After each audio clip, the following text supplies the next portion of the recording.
ബിസ്മില്ലാഹ് അൽഹംദുലില്ലാഹ് വസ്സലാത്തു വസ്സലാമു അലാ റസൂലില്ലാഹ് വഅലാ ആലിഹി വസഹ്ബിഹി വമൻ ഇഹ്തദാ ബിഹുദാഹ് അമ്മാ ബഅദ്. സൂറത്തു ത്വാഹ 15 മുതൽ 18 വരെയുള്ള ആയത്തുകൾ പാരായണം ചെയ്യുമ്പോൾ പ്രധാനമായും ശ്രദ്ധിക്കേണ്ടതായ പാരായണ നിയമങ്ങളാണ് സൂചിപ്പിക്കുന്നത്. ഇന്നസ്സാഅഹ്, ഇവിടെ ഇന്ന നൂൻ മുഷദ്ദദയെ മണിച്ചുകൊണ്ട് ഉച്ചരിക്കേണ്ടതാണ്. 2 ഹറക്കത്തിൻ്റെ അളവിൽ ഗുന്നത്ത് കൊടുക്കണം. ഇന്നസ്സാഅത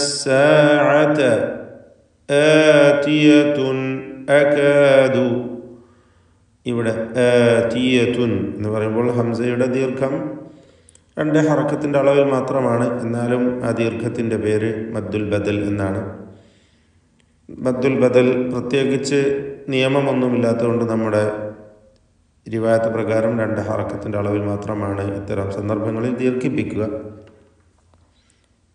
ഇവിടെ ആതിയതുൻ അകാദു, തൻവീനും ശേഷം ഹംസയും വരുന്നു. ഇൽഹാർ ഹൽക്കി നൽകി മണിക്കാതെ വെളിവാക്കേണ്ടതാണ്. അപ്പോൾ ഇന്നസ്സാഅത ആതിയതുൻ അകാദു, ഇതുവരെയും തഫ്ഖീം ചെയ്യേണ്ടതായ ഒരു ഹർഫ് പോലും വന്നിട്ടില്ല. എല്ലാം ഇസ്തിഫാലിൻ്റെ തർക്കീഖ് ചെയ്ത് ഉച്ചരിക്കേണ്ട ഹർഫുകളാണ്. ഉഖ്ഫീഹ, ഇതിൽ ഖാഇനെ നിസ്ബിയായ തഫ്ഖീം ചെയ്യണം. ആപേക്ഷികമായ തഫ്ഖീം എന്ന് വെച്ചാൽ സുക്കൂനായതുകൊണ്ട് ഫത്ഹ് നൽകുമ്പോഴുള്ള അത്ര തന്നെ തഫ്ഖീം ഉണ്ടാവുകയില്ല എന്നർത്ഥം. ഉഖ്ഫീഹ ലിതുജിസ, ലിതുജിസ ഇതിലുള്ള ജീമിൻ്റെ സുക്കൂൻ ഖൽഖല സുഗ്റ നൽകി ശബ്ദം ഹറക്കത്ത് പോലെ ചലിപ്പിക്കണം. കുല്ലു നഫ്സിൻ ബിമാ തസ്അ, കുല്ലു നഫ്സിൻ എന്നതിലെ തൻവീൻ ഇഖ്ലാബ് ചെയ്ത് മീമാക്കി മാറ്റി മണിക്കണം.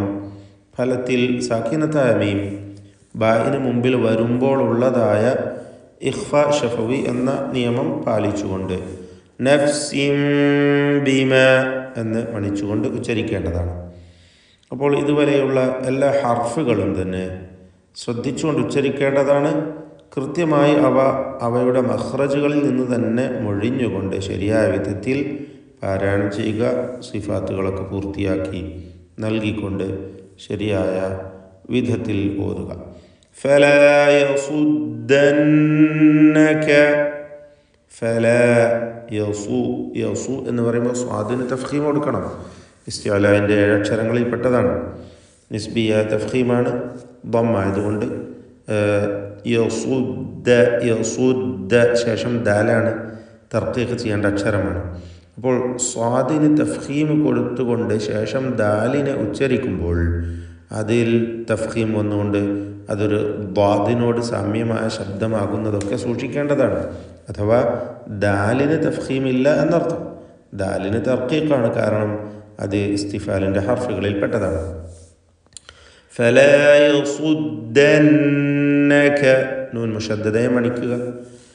അൻഹ, പദത്തിൽ വന്ന സാക്കിനത്ത നൂൻ ശേഷം ഹ ഇൽഹാർ ഹൽക്കി നൽകി നൂനിനെ വെളിവാക്കണം. അൻഹ മൻ ലാ യുഅ്മിനു ബിഹ, മൻ എന്നതിലെ സാക്കിനത്ത നൂൻ ശേഷം ലാമ് വന്നതുകൊണ്ട് ഇദ്ഗാം ബിഗൈരി ഗുന്ന നൽകി മണിക്കാതെ പൂർണ്ണമായും ലാമിലേക്ക് ലയിപ്പിച്ച് ഉച്ചരിക്കണം. മൻ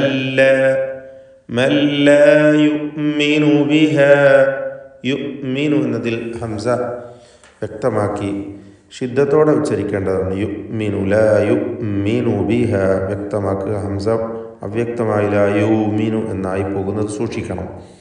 ലാ യുഅ്മിനു ബിഹ വത്തബഅ ഹവാഹു ഫതർദ, വത്തബഅ ഐന് തൊണ്ടയുടെ മധ്യമാണ്, ഹവാഹു തൊണ്ടയുടെ അങ്ങേയറ്റമാണ് ഹാഇൻ്റെ മഖ്റജ്. അപ്പോൾ ഹൽക്കിൻ്റെ അക്ഷരങ്ങൾ തുടരെയായി ഇടകലർന്ന് വരുമ്പോൾ കൃത്യമായി അവയുടെ മഖ്റജുകളിൽ നിന്ന് ഉച്ചരിക്കണം. അത് ഹൽക്കിൻ്റെ അക്ഷരങ്ങളെന്ന് മാത്രമല്ല, എല്ലാ അക്ഷരങ്ങളും അങ്ങനെ തന്നെ. ഇവിടെ ഐന് ശേഷം ഹാ ഇവയൊക്കെ കൃത്യമായി അവയുടെ മഖ്റജിൽ നിന്ന് ഉച്ചരിക്കാൻ ശ്രദ്ധിക്കുക. വത്തബഅ ഹവാഹു ഫതർദ. റായിന് തഫ്ഖീം കൊടുക്കണം. ഫതർദ. ദാലിൽ തഫ്ഖീം വരാതെ സൂക്ഷിക്കുക. റായിന് മാത്രമാണ് തഫ്ഖീം. തൊട്ട് മുമ്പിലുള്ള തായിനോ ശേഷമുള്ള ദാലിനോ തഫ്ഖീമില്ല. എല്ലാം തർക്കീഖിൻ്റെ ഇസ്തിഫാൽ ചെയ്ത് ഇസ്തിഫാലിൻ്റെ ഹർഫുകളിൽ പെട്ടവയാണ്. ഫതർദ ഫതർദ. വമാ തിൽക ബിയമീനിക യാ മൂസ. വമാ തിൽക. എല്ലാം ഇസ്തിഫാലിൻ്റെ ഹർഫുകൾ, ഒന്നിനും തഫ്ഖീമില്ല. ഷിദ്ദത്തും ഹംസും ഒക്കെ നൽകേണ്ടവയ അങ്ങനെ തന്നെ തായ് അങ്ങനെയുള്ള അക്ഷരമാണ്. ഒമാ തി തി എന്ന വ്യക്തമായ തായിൻ്റെ ഉച്ചാരണം കൊടുക്കുക. ഒമാ തിൽക. കാഫും അപ്രകാരം തന്നെ ഹംസും ഷിദ്ദത്തും ഒക്കെയുള്ള അക്ഷരമാണ്. ഒമാ തിൽക ബിയമീനിക യാ മൂസ. ഖാല ഹിയ അസായ. ഖാല. ഈ പദത്തിൽ ഖാഫിന് തഫ്ഖീം കൊടുക്കണം. അതേപോലെ അതിൻ്റെ ദീർഘാക്ഷരമായ അലിഫിലും തഫ്ഖീം ഉണ്ടാവണം. ഖോ എന്ന അലിഫിലും ഇസ്തിഅലാൻ്റെ ഹർഫായ ഖാഫിനെ ദീർഘിപ്പിക്കുകയായതിനാൽ തഫ്ഖീം നിലനിർത്തണം. ഖാല ഹിയ അസായ. ഇവിടെ സ്വാദിനും അപ്രകാരം തന്നെ തഫ്ഖീമുണ്ട്. അതിൻ്റെ ദീർഘാക്ഷരമായ അലിഫിലും തഫ്ഖീമുണ്ട്. ഖാല ഹിയ അസായ അതവക്കഉ അലൈഹ. അതവക്കഉ കൃത്യമായി ഉച്ചരിക്കുക. വാവ് രണ്ട് ചുണ്ടുകളിൽ നിന്നാണ് വരേണ്ടത്. അതവക്കഉ. എല്ലാ ഹർഫും അതാത് അവയുടെ മഖ്റജുകളിൽ നിന്ന് തന്നെ ഉച്ചരിക്കുക. അതവക്കഉ അലൈഹ വഅഹുഷു ബിഹ. വഅഹുഷു. ഹ പിന്നെ ഷീനിന് മാത്രമുള്ള ഒരു സിഫത്താണ് തഫഷി എന്നത്. വ്യാപനം. അഹുഷു എന്ന് വ്യക്തമായി ഷീന് ഉച്ചരിക്കുക. വഅഹുഷു ബിഹ അലാ ഗനമി. ഗനമി. ഗൈന് മഖ്റജിൽ നിന്ന് ഉച്ചരിക്കണം. ഹൽക്കിൻ്റെ ഹർഫാണ്.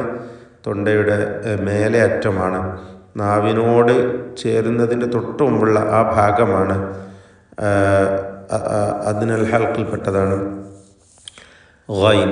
ഗനമി. ഗൈനിന് മാത്രം തഫ്ഖീം കൊടുക്കണം. ഇസ്തിഅലാൻ്റെ ഹർഫാണ്. മറ്റക്ഷരങ്ങൾക്ക് തഫ്ഖീം വരാതെ ശ്രദ്ധിക്കണം എന്നർത്ഥം. ഗനമി ഗനമി. വലിയ ഫീഹ മആരിബു ഉഖ്റ. മആരിബു ഉഖ്റ. ഖാ തഫ്ഖീം ചെയ്യേണ്ട ഇസ്തിഅലാൻ്റെ ഹർഫാണ്. ഖാന് സുക്കൂനാണ്. നിസ്ബിയ തഫ്ഖീം. ശേഷം റാഉം അതിൻ്റെ അലിഫും അവയ്ക്കും തഫ്ഖീം നൽകണം. ഉഖ്റ. ഇപ്രകാരം ശരിയായ വിധത്തിൽ പാരായണം ചെയ്യുക. ബാറക്കല്ലാഹു ഫീക്കും. അഊദു ബില്ലാഹി മിനശ് ശൈത്വാനിർ റജീം.